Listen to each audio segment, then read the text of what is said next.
నమస్కారం. హరిప్రియ భక్తి ఛానల్ ప్రేక్షకులకి స్వాగతం. మనం ఈ రోజున చాలా మంచి విషయాన్ని తెలుసుకునే ప్రయత్నం చేద్దాం. చాలామందికి నిజంగా దేవుడు ఉన్నాడా అని అనుమానం కలుగుతూ ఉంటుంది. మీరు ఆలోచన చేయండి, ఇది అందరిలోనూ ఒక పెద్ద ప్రశ్నగా ఉండిపోతుంది. భగవంతుడు ఉన్నాడు అనే దానికి ఎన్నో రకాలైనటువంటి చాలామంది రకరకాలైనటువంటి ఉపమానాలు అంటే ఎగ్జాంపుల్స్ కూడా చెప్పించారు. అయినా కూడా మనిషికి ఇంకా అనుమానం పోదు. ఆ విషయంగానే మన ఛానల్ ద్వారా కూడా మరొకసారి అందరికీ కూడా ఈ విషయం గురించి తెలియచేద్దామనే ఉద్దేశ్యంగా ఇప్పుడు మీ అందరికీ చెప్తున్నాను. భగవంతుడు గనక నిజంగా లేకపోతే మనం ఎక్కడి నుంచి వచ్చాము, ఎలా వచ్చాము, మొట్టమొదటిగా ఎలా వచ్చింది, సృష్టి ఆరంభం ఎలా జరిగింది అని ఆలోచన చేస్తే దానికి ఏదో పురాణాలు, వేదాలు, ఒక్కొక్క ధర్మం వారు ఒక్కొక్క రకమైనటువంటి విషయాలను చెప్తూ వచ్చారు. మీరు బాగా గుర్తుపెట్టుకోండి, ఒక గాజు గ్లాసు నీళ్ళల్లో మూత వేసి మీరు కొద్ది రోజులు దాచిపెట్టండి. దాని లోపల ఒక రకమైనటువంటి పురుగు పుడుతోంది, అలాగే ఒక రకమైనటువంటి నాచు పుడుతోంది. ఎక్కడి నుంచి పుడుతోంది, ఎలా పుడుతోంది? మీరు శుభ్రంగా కడిగారు కదా, గ్లాసుని శుభ్రంగా కడిగారు, మంచి వాటర్ పోసారు, మంచిగా బిగించి మూత పెట్టారు. కానీ ఎక్కడి నుంచి వస్తోంది మరిది? అదే భగవంతుడు. మనకి కంటికి కనిపించకుండా దాని లోపలికి పురుగు పెడుతోంది. ఎలా పెడుతోంది? గమ్మత్తుగా మీరు ఆలోచన చేసి చూడండి ఒక్కసారి. అన్నీ మీరు తీసుకునేవలసిన జాగ్రత్తలన్నీ తీసుకున్నారు, దుమ్ము పడకుండా. ఏదో దుమ్ము పడింది కాబట్టి పురుగు వచ్చింది అనుకోవచ్చు. దుమ్ము పడకుండా మీరు జాగ్రత్తలు తీసుకున్నారు కదా, మంచి శుద్ధమైన వాటర్ పోసారు కదా, గ్లాసు కూడా శుభ్రంగా కడిగి పెట్టారు కదా. కానీ కొద్ది రోజులు అయ్యేసరికి దానిలో పురుగు ఎలా పుడుతున్నది అంటే ఏమిటి? భగవంతుడు. అందుకనే ఇందుగలడు అందులేడు, ఎక్కడైనా ఉంటాను, ఎలాగైనా ఉంటాను. ఇది ప్రత్యక్ష కారణంగా మనకి భక్త ప్రహ్లాదుడి చరిత్రే చెప్తున్నది. నీ హరి ఎక్కడున్నాడో చూపించు అని చివరికి అదేంటి నాన్నగారు, హరి లేని ప్రదేశం ఎక్కడుంది? మొత్తం అంతటా ఉన్నది. మీలో కూడా హరి ఉన్నాడు, నాలో కూడా హరి ఉన్నాడు. హరి లేకపోతే వాక్కు రాదు, హరి లేకపోతే వినికిడి లేదు, హరి లేకపోతే భోంచేసింది అరగదు. హరి అనేటువంటిది శబ్దం లేకపోతే మనమే లేవు నాన్నగారు అన్నట్లుగా ఆ పిల్లవాడు చెప్తూ ఉంటాడు భక్త ప్రహ్లాదుడు. అంటే ఏమిటి? భగవంతుణ్ణి అంతలాగా నమ్మి తను చూడగలిగాడు కాబట్టి ఆ శక్తిని చూడగలిగాడు. ఇంకొక ఉపమానం కూడా చెప్పాడు భక్త ప్రహ్లాదుడు. నాన్నగారు, ఇప్పుడు మీరు నాకు శిక్ష వేస్తున్నారు, కానీ నేను నాన్నగారు శిక్ష వేస్తారు అనుకోవటం లేదు, మిమ్మల్ని శత్రువుగా నేను చూడటం లేదు, నాకు మీ మీద కోపం లేదు. మీరు కొండల నుంచి కింద పడేసినప్పుడు కూడా నన్ను చక్కగా చేతితో పట్టుకున్నది కూడా ఆహారే. మీరు విషం ఇచ్చినప్పుడు నేను స్వీకరించినప్పుడు ఆ విషాన్ని తను కూడా నా హృదయం లోపల ఉండి ఆ విషయాన్ని తను తీసుకుని నన్ను కాపాడింది కూడా ఆహారే.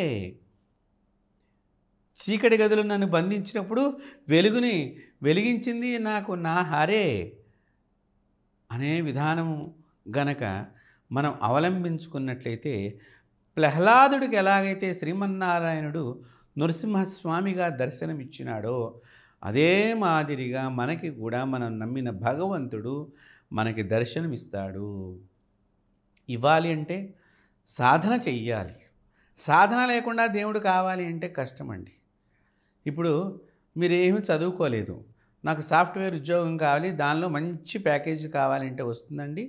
ఏమి చదువుకోకుండా, ఏబిసిడీలు కూడా చదవకుండా ఫస్ట్ క్లాస్ అవ్వాలి, అక్కడి నుంచి 5th క్లాస్ దాకా ఒక టైప్ ఆఫ్ విద్య ఉంటుంది, 5వ తరగతి నుంచి 10వ తరగతి దాకా ఒక టైప్ ఆఫ్ విద్య ఉంటుంది, 10 నుంచి ఇంటర్మీడియట్ దాకా ఒక రకమైనటువంటి ఉంటుంది, ఇంటర్ నుంచి మళ్ళీ ఒక 4-5 సంవత్సరాలు ఒక రకమైనటువంటి ఇంజనీరింగ్ కోర్సో, వైద్య విధానంలో కోర్సో, మరో కోర్సో, బిజినెసింగ్ కోర్సో, ఫైనాన్షియల్ కోర్సో, ఇన్ని కోర్సుల్లో ఏది మళ్ళీ మనం ఎంచుకుంటేనే ఆ కోర్సుకు తగ్గటువంటి ఉద్యోగమే లభిస్తుంది. కానీ నేను బైపీసీ ఎంబీబీఎస్ చేసి సాఫ్ట్వేర్ చేస్తానంటే కుదరదు కదా. ఆలోచన చెయ్యండి. కాబట్టి మనం ఇంత చదువు చదివితే కానీ ఎవడో మనం చదివామని ఒక డిగ్రీ ఇస్తే కానీ ఒక స్కూల్ వారు ఒక పట్టా ఇస్తే మళ్ళీ ఆ పట్టా పట్టుకెళ్ళి మనం ఆఫీసు ఈ ఆఫీసు అక్కడ ఇక్కడ తిరిగి అయ్యా నేను చదువుకున్నాను, నా దగ్గర సర్టిఫికెట్ ఉన్నాయి, నాకు ఉద్యోగం ఇవ్వండి అని తిరిగితే వారు మనల్ని పరీక్ష చేసి చూడండి, వారు మనల్ని పరీక్ష చేసి కొన్ని సంస్థల్లో ముందర వెళ్ళంగానే ఉద్యోగం ఇస్తున్నారు, తర్వాత వెనకాతల మనల్ని పరీక్ష చేస్తున్నారు. కొన్ని సంస్థల్లో ముందరగా పరీక్ష చేస్తున్నారు, అప్పుడు ఉద్యోగం ఇస్తున్నారు. ఉద్యోగం వచ్చిందని ఆనందం లేకుండా వెనకాతల పరీక్ష చేసేవాళ్ళు టెన్షన్ ఎక్కువ ఉంటుంది. ముందరగా పరీక్షలు చేశారు కాబట్టి మనకు బాగా తగ్గిపోయిందని మనం అనుకుంటే తర్వాత నీ యొక్క నడత, నీ యొక్క టాలెంటు, నీ యొక్క జ్ఞానం ఎంతవరకు ఉందో అని మళ్ళీ అప్పుడు కూడా భయమే ఉంటుంది. ఇంత అయిన తర్వాత ఫలితం అనేటువంటిది మనం కంటిన్యూషన్గా 4-5 సంవత్సరాలు చేసిన తర్వాత అమ్మయ్య నాకు ఒక ఉద్యోగం నిలబడి ఉన్నది అని అనుకుంటానికి కూడా మనశ్శాంతి లేకుండా ఉన్నది ప్రస్తుత కాలంలో. ఎందుకంటే అంత లోపల సంస్థల లోపల అనేక రకాలైనటువంటి మార్పులు జరుగుతున్నాయి. మరి మీరు చదువుకున్నారు కదా, మరి చదువుకున్నప్పుడు మీ ఉద్యోగం తీసేయకూడదు కదా, మీరు చక్కగా ఉన్నా కూడా మరి ఎందుకు ఉద్యోగం తీసేస్తున్నారు?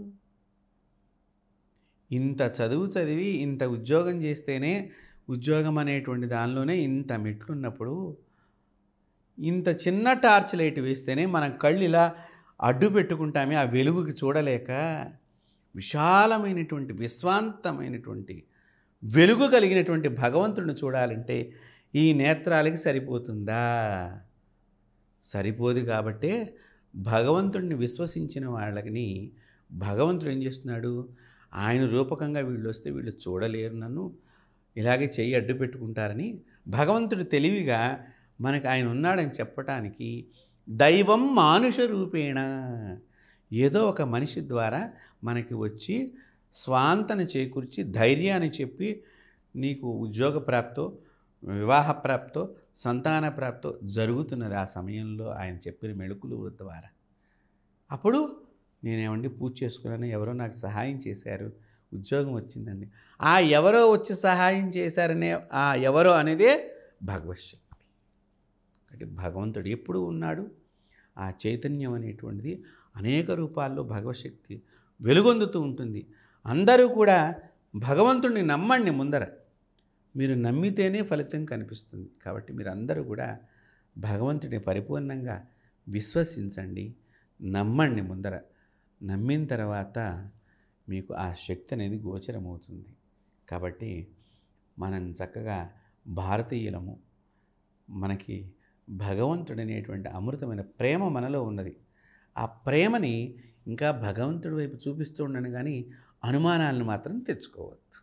తప్పకుండా అనుమానం లేని ప్రేమ భక్తితో ఉన్నట్లయితే భగవంతుని యందు దర్శనం తప్పక లభిస్తుంది. సర్వే జనా సుఖినో భవంతు, లోకాన్ సమస్తాన్ సుఖినో భవంతు.